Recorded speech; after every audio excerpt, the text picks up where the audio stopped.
एकदा लक्ष्मीवर देवींनी आरोप लावला की ती एका जागेवर थांबत का नाही. आज याच्याकडे उद्या त्याच्याकडे.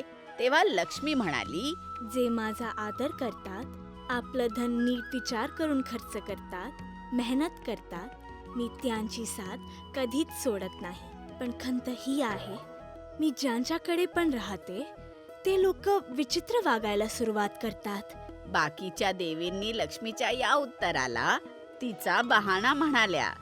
आता लक्ष्मीकडे तिचे हे म्हणणं सिद्ध करण्याव्यतिरिक्त काहीही पर्याय राहिला नव्हता.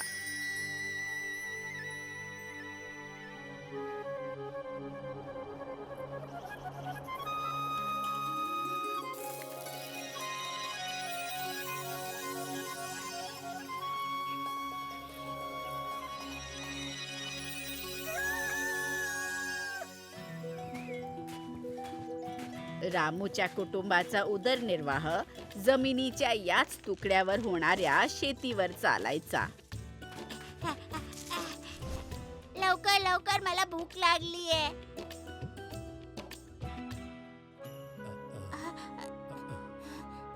अगं आई, आज पण भाजी नाही.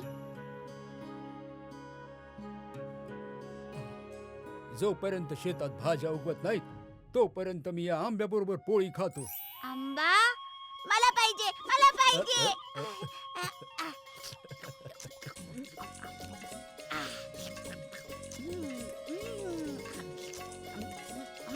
रामूचं कुटुंब गरीब नक्की होतं, पण खुश होतं.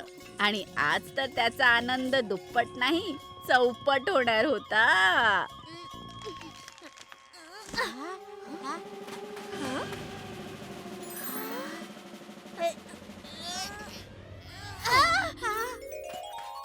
हं?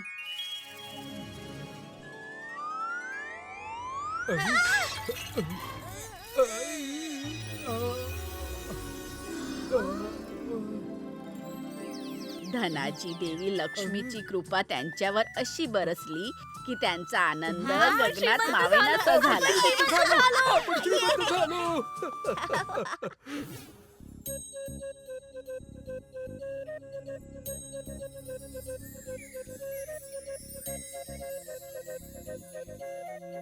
राणी खजिन्याची राखण करायला घरी होती आणि रामू शेतामध्ये.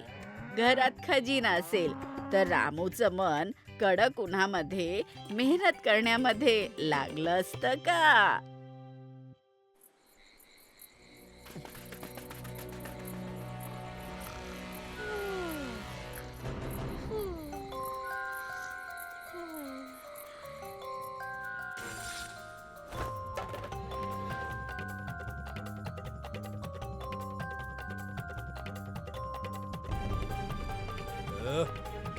सोड सोड सोड माझी नाडी. सोड सोड माझी नाडी. सोड. धनासोबत ते चोरीला जाण्याची भीती पण वाटते. तीच भीती रामूलाही होती. एवढ्या लवकर आलात?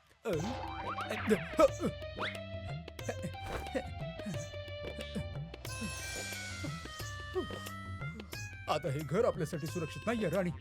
मग नाणी मिळाल्यानंतर रामूने एक आलिशान घर बांधलं आणि ऐश्वर्यात राहायला लागला. आता रामू आधीचा रामू नव्हता. लक्ष्मीच्या कृपेने त्याचा सगळा थाटच बदलला. आता तो विजयनगरचा सगळ्यात श्रीमंत माणूस होता. रामू शेठ, बघा तरी काय आणलंय पै पै जोडून. तांदूळ आहेत. तांदूळ? फक्त तांदूळ? अरे रामू शेठ, तुम्ही तर पारखी आहात. तांदूळ नाही, मोती आहेत, मोती. बघा कसे चमकतायत. खास तुमच्यासाठी मागवले पै पै जोडून.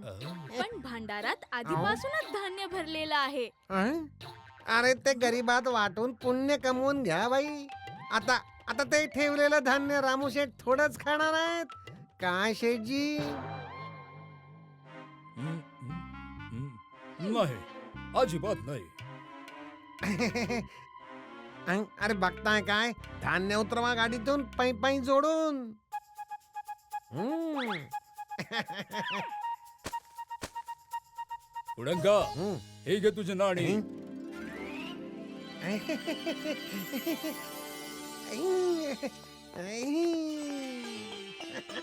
मनुशेठ, तुम्ही काय आणलंय? अरे कसला शेठ, मी तर तुमचा गुलाम आहे. तुमची सेवा करायला आलोय. दूर देशातून अस्सल मलमल आणि मखमलीचं कापड आलं होतं. विचार केला की जरा तुम्हाला दाखवावं. दाखव. ए, अ. हा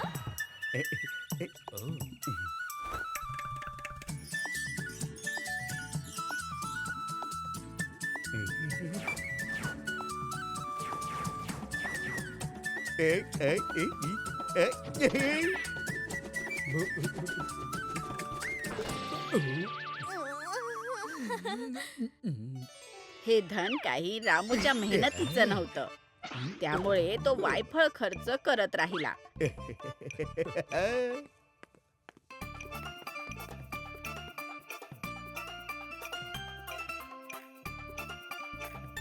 जो जेवढं मागायचा तो त्याला देऊन टाकायचा. रामूकडचे पैसे कमी झाले, पण त्याचा थाट नाही.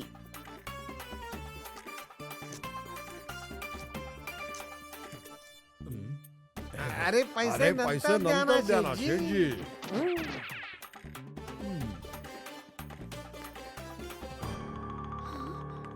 उधारी तर एक ना एक दिवस फेडावीच लागते.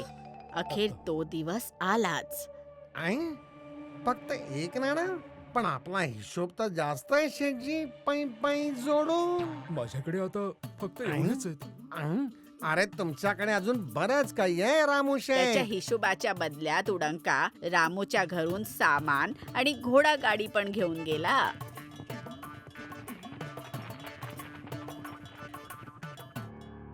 असं उभा राहून काय बघतोयस रे? जेव्हा चुकवायची हिम्मतच नव्हती तर सामान घेतलंच कशाला? मोठा शेठ बनायला निघाला होता.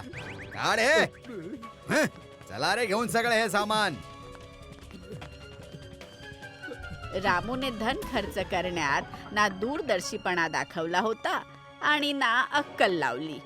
त्याला आता त्याच्या चुकीची जाणीव झाली होती. एकही नाणं नाहीये तरी पण सिंहासनावर बसलाय. चला उठ.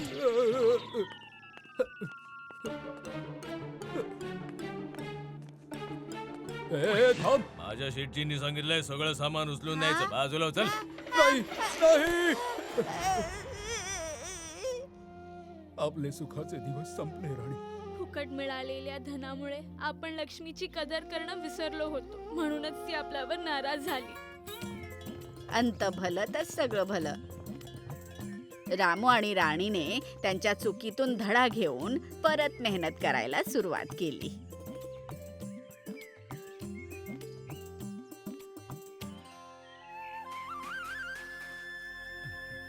रामूची मेहनत फळाला आली आणि पुन्हा एकदा लक्ष्मी प्रसन्न व्हायला सुरू झाली. आता देवींना त्यांचं उत्तर मिळालं की लक्ष्मी एका घरी अशासाठी जास्त थांबत नाही, कारण की लोक त्यांची कदर करणं सोडून देतात. If you like this video, subscribe to our channel Murthy Media.